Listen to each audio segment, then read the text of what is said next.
2030 nanti.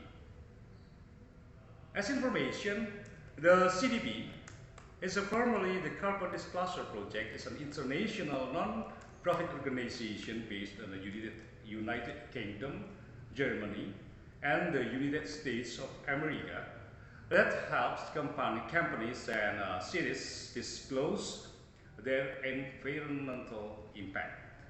Ini dia. Kenapa kita mempunyai acuan sedikit pada CDP.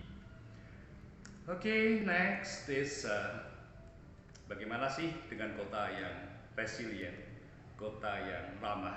Oke, pentingnya membangun kota. Perkotaan di dunia ini hanya mencakup 2% dari luas daratan. Namun, kota berkontribusi terhadap 70% dari PDB dunia. 2%, tapi pengaruhnya adalah 70% dari pendapatan domestik bruto dunia. Can you imagine betapa pentingnya kota pada situasi yang seperti ini? Kota menggunakan 60% dari penggunaan energi global. 2% daratan tersebut mempergunakan 60% penggunaan energi global. Ini ya yang terjadi seperti itu. Kota menghasilkan 70% emisi gas rumah kaca di dunia. Begitu juga dengan kerusakannya, begitu juga dengan energinya, begitu juga dengan PDB-nya. Luar biasa kan? Kota menghasilkan 70% limbah global. Jadi kita nggak akan bisa kota ini begitu luar biasanya sehingga 70% limbah global tercipta di daerah perkotaan. Oke, next. Ini kita bicara tentang tantangan-tantangan pada sebuah kota. Main urban challenge. Tantangan-tantangan itu adalah karena tadi ada 70% dari total energi, waste management yang luar biasa, maka begitulah kota menghadapi masalah-masalah yang sangat besar juga, yaitu water supply and sanitation, pollution, slum dwellers, area-area permukiman yang slum, yang kumuh, waste management, nah ini tentang limbah, natural disaster, of course, saya sudah sampaikan tadi, unplanned urban sprawl, tidak terencananya perencanaan kota akibat suatu urbanisasi, tidak terencananya secara bagus, secara terukur. Berikutnya adalah transport, infrastructure and services, income gaps. Ya, ini berkaitan dengan gaps antara pendapatan yang kaya dan pendapatan yang miskin. Pada 2030 nanti diharapkan tidak akan terjadi gaps seperti ini lagi. Energy supply and climate change dan social and economic inequalities. It means semuanya komprehensif dalam bidang besar yang kita namakan perkotaan. Apabila bidang besar perkotaan tersebut tidak dipersiapkan untuk menghadapi SDGs sampai dengan 2030 nanti, yang terjadi adalah mahalnya ongkos, mahalnya uang yang akan dijadikan untuk membangun kota kembali karena perubahan iklim yang sangat luar biasa. Environmental footprints of cities are quite alarming and can threaten the natural resources required to sustain and the economic development and poverty alleviation rates. Maintain economic growth while creating sustainable, livable cities for all is the biggest urban challenge. Jadi lebih pada memaintain pertumbuhan ekonomi, sementara itu menciptakan kota yang livable untuk semuanya adalah biggest part dari tantangan masa depan di tahun 2030. Oke, next. Ini adalah target-target pada tujuan ke-11 dari Sustainable Cities and Communities. Target pertama pada 11.1 adalah Save the Affordable Housing. Berikutnya adalah Affordable and Sustainable Transportation System. Inclusive and Sustainable Urbanization for the next target.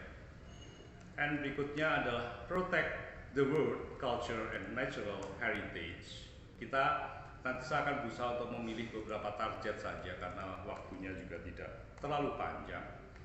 Berikutnya adalah reduce the adverse effect of natural disaster, reduce the environmental effect of cities, provide access to safe and inclusive green and public space, and then strong national and regional development planning for the target for 11A.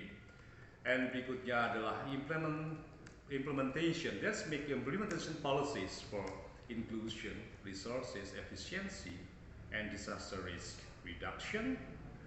Berikutnya yang terakhir adalah support less developed countries in sustainable and resilient building. So, ini adalah target-targetnya. Kita sudah mempunyai tujuan di nomor 11, targetnya sudah jelas. Sekarang kita bicara tentang lokalitas. So what's the context for us? Oke, kita akan melihatnya. Ini adalah gambaran pedestrian di negara-negara yang pernah saya kunjungi. Pada bagian atas, pada gambar bagian atas ini adalah kita melihat kota Portugal dengan pedestriannya yang sangat indah. Biasanya mereka memakai cobblestone. Dan di bawah ini adalah dan di bawah ini adalah if I'm not mistaken ada market padi di Savannah, Georgia. Berikutnya di bawah juga market yang sangat hijau. Ini masih di Savannah, Georgia, dan berikutnya juga di Savannah, Georgia. Ini kemungkinan mungkin merupakan hal yang ideal bagi kita untuk bisa berjalan, menikmati makanan, just reading a book, atau hanya untuk duduk-duduk barangkali. Oke, next adalah kota seperti apa yang kita inginkan. Saya ingin memperlihatkan sebuah film tentang kota di Belanda. Mungkin ini bisa menjadi satu inspirasi buat kita. Apakah green transportation kayak di Belanda itu bisa cocok di Indonesia? Well, kita akan menyaksikannya.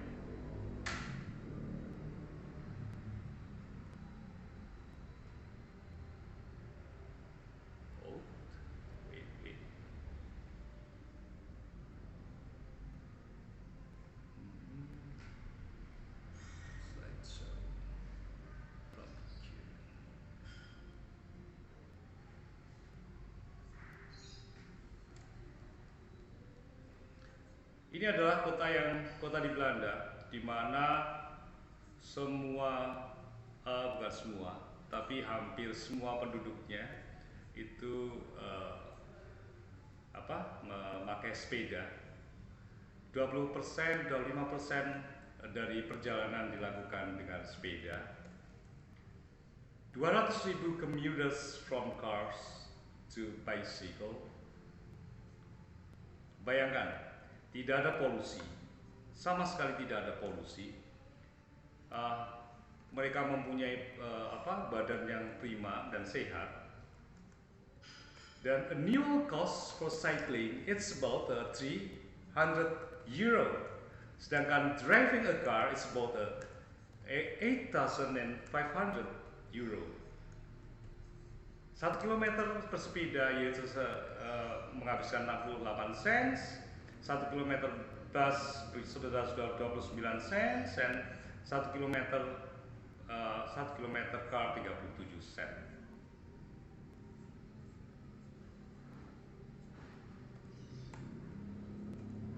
bayangkan kota Salatiga yang kecil ini.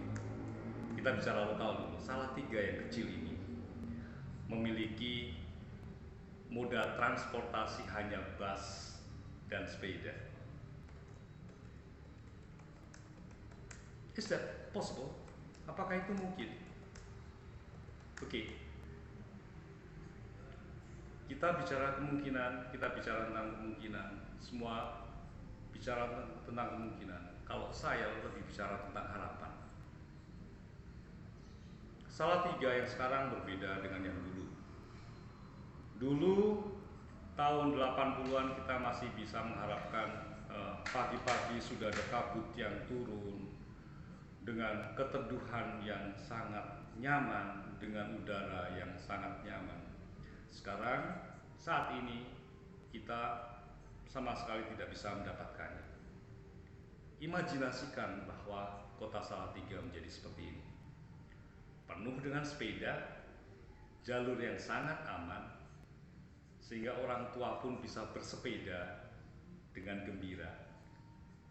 Tidak takut dengan kendaraan bermotor yang meraung-raung, dan ini sangat sehat tentu saja. Oke.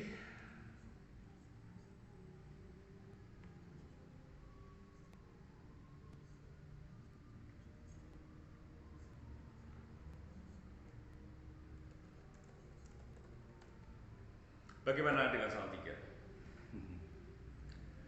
Salatiga, kita bicara tentang lokalitas lagi. Salatiga, kita bicara empat target dari tujuan ke-11 tadi, yaitu adalah provide access to safe and inclusive green and public spaces. Yang kedua, target kedua adalah